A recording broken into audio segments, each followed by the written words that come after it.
Halo guys, selamat datang kembali di channel saya. Pada video sebelumnya, saya sudah menjelaskan bagaimana cara implementasi saya terhadap nilai-nilai dasar, akuntabilitas, nasionalisme, etika publik, dan komitmen mutu. Nah, pada video kali ini, kita akan langsung saja masuk kepada materi anti korupsi. Adapun dampak negatif korupsi, yaitu secara umum akibat korupsi adalah merugikan negara dan merusak sendi-sendi kebersamaan serta memperlambat tercapainya tujuan nasional. Di antaranya, yang pertama, tata ekonomi seperti pemborosan sumber-sumber, larinya modal ke luar negeri, gangguan terhadap perusahaan, gangguan penanaman modal. Yang kedua, tata sosial budaya seperti revolusi sosial dan ketimpangan sosial. Yang ketiga, tata politik seperti ketidakstabilan politik, pengambil alihan kekuasaan, hilangnya bantuan luar negeri, hilangnya kewibawaan pemerintah. Yang keempat, tata administrasi seperti tidak efisien, kurangnya kemampuan administrasi, hilangnya keahlian, hilangnya sumber-sumber negara, keterbatasan kebijaksanaan pemerintah, dan pengambilan tindakan-tindakan represif. Adapun korupsi dapat terjadi karena dua kondisi tersebut di bawah ini. Yang pertama niat, yang kedua kesempatan. Ketika niat dan kesempatan dipersatukan, maka terjadilah korupsi, di mana keadaan memaksa, terpaksa, dan dipaksa, banyak atau sedikit akan menghasilkan korupsi.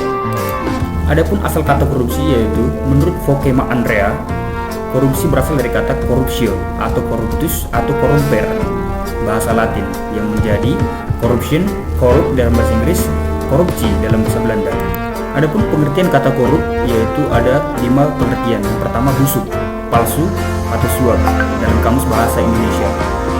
Yang kedua, buruk atau rusak, yaitu suka menerima uang sogok, menyelewengkan uang barang milik perusahaan atau negara, menerima uang dan menggunakan jabatannya untuk kepentingan pribadi dalam kamus hukum.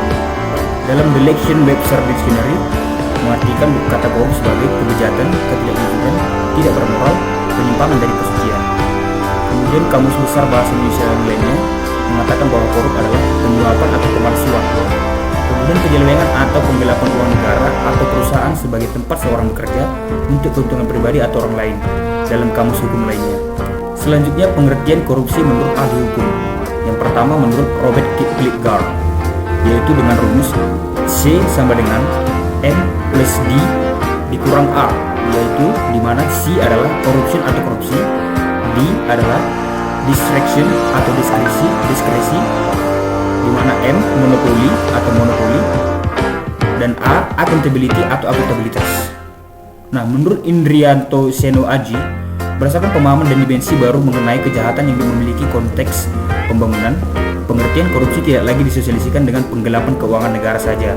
Tindakan bribery atau penyuapan dan kickbacks, penerimaan komisi secara tidak sah, juga dinilai sebagai sebuah kejahatan. Selanjutnya, pengertian tindak pidana. Tindak pidana adalah, dengan kata lain, adalah strafbarfeit, yang artinya terbagi menjadi dua kata, yaitu feit sebagian dari kenyataan, strafbar adalah dapat dihukum, maka strafbarfeit adalah sebagian kenyataan yang dapat dihukum. Selanjutnya, pengertian tindak pidana menurut beberapa ahli.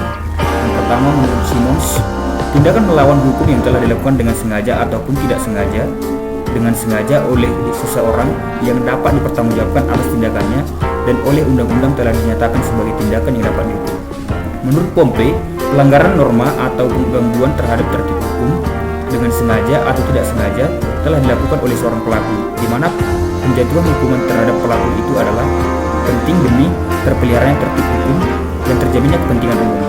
Kemudian yang terakhir, menurut Profesor Mulyanto, pengertian tidak pidana itu adalah perbuatan yang dilarang oleh suatu aturan hukum, larangan yang mana disertai sanksi berupa pidana tertentu bagi barang siapa yang melanggar aturan tersebut. Nah, unsur perbuatan pidana tersebut ada 3, yaitu adanya perbuatan, yang kedua memenuhi rumusan dalam undang-undang atau syarat formil, yang ketiga bersifat melawan hukum atau syarat material. Ciri-ciri korupsi.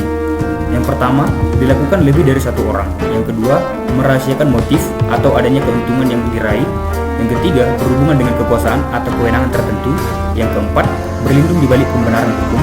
Yang kelima, melanggar kaidah kejujuran dan norma hukum. Yang keenam, mengkhianati kepercayaan. Korupsi bisa diartikan menjadi kombinasi antara penggelapan dan kerugian negara. Yang pertama, pencurian. Pencurian secara melawan hukum plus mengambil sebagian atau seluruhnya barang atau hak orang lain plus ditambah dengan tujuannya memiliki atau memperoleh keuntungan. Sedangkan penggelapan adalah pencurian barang atau hak yang dipercayakan dalam kekuasaan pelaku plus penyalahgunaan kewenangan atau kepercayaan. Berikut ini adalah alasan mengapa korupsi bisa terjadi, yaitu yang pertama, penegakan hukum tidak konsisten. Yang kedua, penyalahgunaan kekuasaan atau kewenangan. Yang ketiga, langkanya lingkungan yang anti korupsi. Yang keempat, rendahnya pendapatan penyelenggara negara. Yang kelima, kemiskinan atau keserakahan. Yang keenam, keuntungan atau korupsi, kerugian ditangkap. Yang keenam, pemberian imbalan jasa. Yang ketujuh, gagalnya pendidikan agama dan etika. Ada beberapa aspek penyebab korupsi menurut Badan Pengawas Keuangan dan Pembangunan RI Republik Indonesia. Yang pertama, aspek individu pelaku korupsi. Yang kedua, aspek organisasi. Yang ketiga, aspek masyarakat tempat individu dan organisasi berada. Yang keempat, sistem yang buruk. Untuk selanjutnya, pencegahan korupsi atau preventif. Ada dua langkah yang harus dilakukan, yaitu perbaikan sistem. Yang pertama, peraturan perundang-undangan.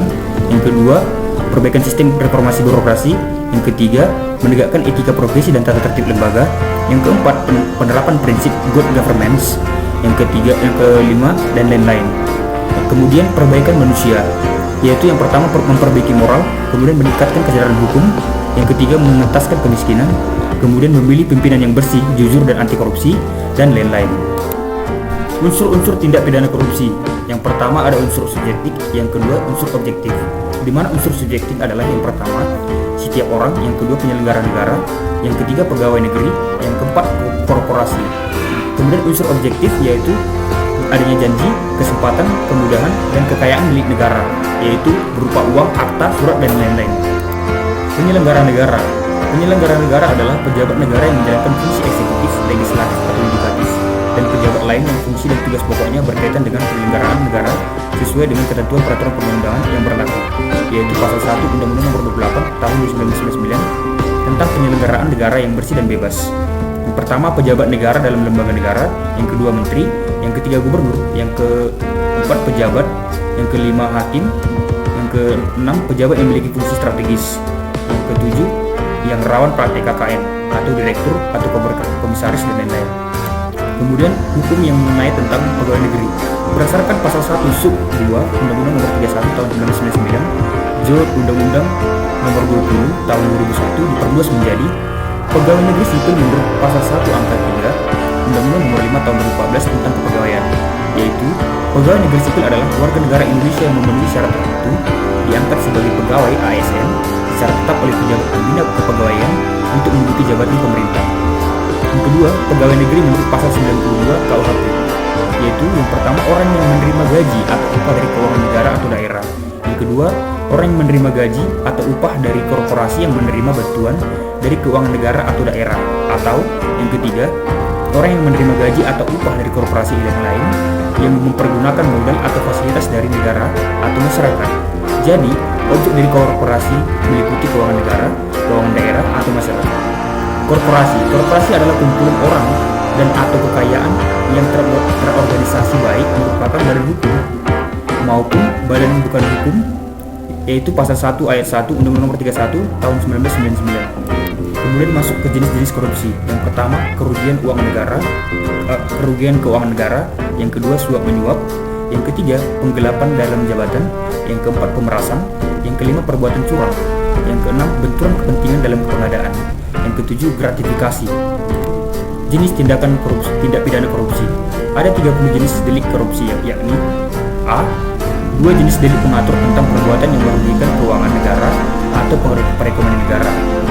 Lalu yang ke B, 28 jenis delik pengatur tentang perilaku penyelenggara negara terkait dengan kekuasaan.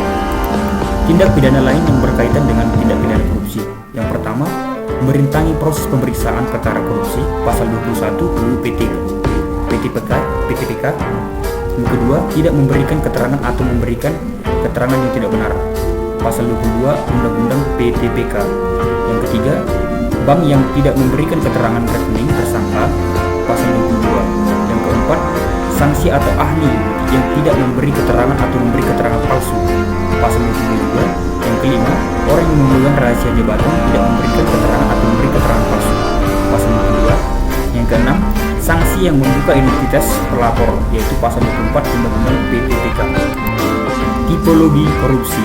Yang pertama, white collar crime, merupakan bentuk kejahatan yang melibatkan para pelaku yang sangat profesional, baik dalam bentuk objek perbuatannya maupun pelaku subjektifnya, yang tidak saja perorangan tapi mencakup korporasi, bahkan perbuatannya sangat merugikan masyarakat dan negara secara luas, yang mana pelaku kejahatan ini mempunyai kedudukan sosial yang tinggi dan terhormat dalam pekerjaannya. Yang kedua, invisible crime adalah kejahatan yang tidak tampak, yaitu adanya prosedur yang sangat sulit dan rumit untuk membuktikan perbuatannya maupun tingkat profesionalitas sebagai pelaku tindak pidana, yang mana kejahatan ini berlindung di balik asas legalitas karena kesulitan pembuktian disebabkan tidak adanya aturan undang-undang yang mengatur perbuatan tersebut. Menurut Profesor Muledi, karakteristik kejahatan ini mempunyai ciri-ciri sebagai berikut. Yang pertama, penyamaran atau sifat tersembunyi bermaksud dan tujuan kejahatan, atau yang dalam bahasa Inggris dikatakan display of purpose oriented. Yang kedua, perbuatan terselubung yang mana penyuapan disamarkan dalam bentuk biaya advertensi atau promosi dan entertain. Yang ketiga, keyakinan pelaku terhadap kebodohan korban. Yang keempat, penyembunyian pelanggaran. Yang ketiga, low visibility, bentuk kejahatan yang sulit pembuktiannya secara yuridis karena perbuatan tersebut tertutup dalam pekerjaan formal dalam batasan kewenangannya. Yang keempat, extraordinary crime, yaitu merupakan bentuk kejahatan dengan modus operandi yang sangat canggih dan luar biasa sehingga kejahatan itu baru dirasakan dan diketahui setelah waktu yang lama. Yang kelima, welfare crime, merupakan bentuk kejahatan yang terjadi dalam suatu negara yang pertumbuhan ekonominya sangat tinggi dan kehidupan masyarakatnya yang sudah makmur, misalnya banking crime. Yang keenam, ada public power atau economic power. Bentuk kejahatan ini dilakukan oleh pengusaha dan penguasa yang mempunyai kekuasaan pemerintahan atau public power dan kuasa ekonomi, economic power atau konglomerat, yang mana penguasa melakukan penyalahgunaan kewenangan atau abuse of power yang mempunyai dampak yang luas sehingga kejahatan ini masuk dalam kategori pelanggaran yang sulit terjangkau hukum atau offense beyond the reach of the law. Yang ketujuh, professional fringe violator adalah bentuk tipologi kejahatan korupsi di lingkungan profesi, sehingga kejahatan ini sering disebut kejahatan profesional karir yang dapat mencakup berbagai dimensi lapangan kerja seperti notaris, wartawan, akuntan, dokter, insinyur, pengacara yang melibatkan keahlian dalam aksi kejahatan. Kesadaran anti korupsi. Kesadaran anti korupsi diartikan sebagai spiritual accountability yang terbagi menjadi tiga, yaitu sebelum kehidupan dunia, yang kedua kehidupan dunia, yang ketiga kehidupan pasca dunia. Kita masuk ke spiritual accountability. Yang pertama, tujuan hidup. Yang kedua, kesadaran hidup harus dipertanggungjawabkan. Spiritual accountability yaitu niat baik, visi dan misi, usaha terbaik, hasil terbaik. Nah, CPNS pun manusia yang mempunyai spiritual accountability. CPNS pun bisa mengimplementasikan dalam public accountability. Sistem integritas nasional atau SIN. Yang pertama, nilai pribadi, kemudian pencapaian tujuan. Nah, kemudian dibagi menjadi dua, pencapaian tujuan organisasi dan pencapaian tujuan kesatuan dalam tataran negara atau bangsa. Kemudian tunas integritas. Tunas integritas berprinsip bahwa manusia sebagai faktor kunci perubahan. Kemudian pemberantasan korupsi dan masuk ke dalam akhlak moral. Peran tunas integritas yang pertama, menjadi jembatan masa depan kesuksesan organisasi. Mereka menjadi kumpulan orang yang selalu terdepan untuk memastikan tujuan organisasi tercapai. Yang kedua, membangun sistem integritas, berpartisipasi aktif dalam pembangunan sistem integritas sehingga semua peluang korupsi dan berbagai penyimpangan lainnya dapat ditutupi. Yang ketiga, mempengaruhi orang lain, khususnya mitra kerja untuk berintegritas tinggi.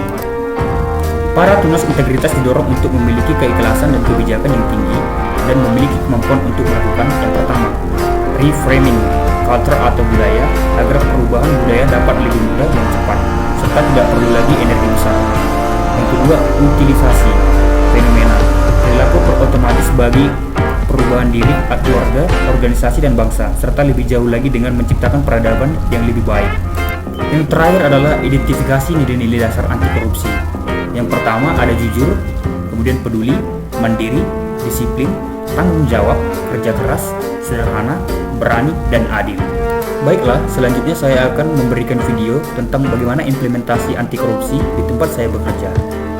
Untuk implementasi nilai dasar anti korupsi yang pertama yang saya terapkan adalah jujur dan disiplin, di mana saya selalu mengawali hari saya dengan tepat waktu dan selalu mengabsen tepat waktu di tempat saya bekerja.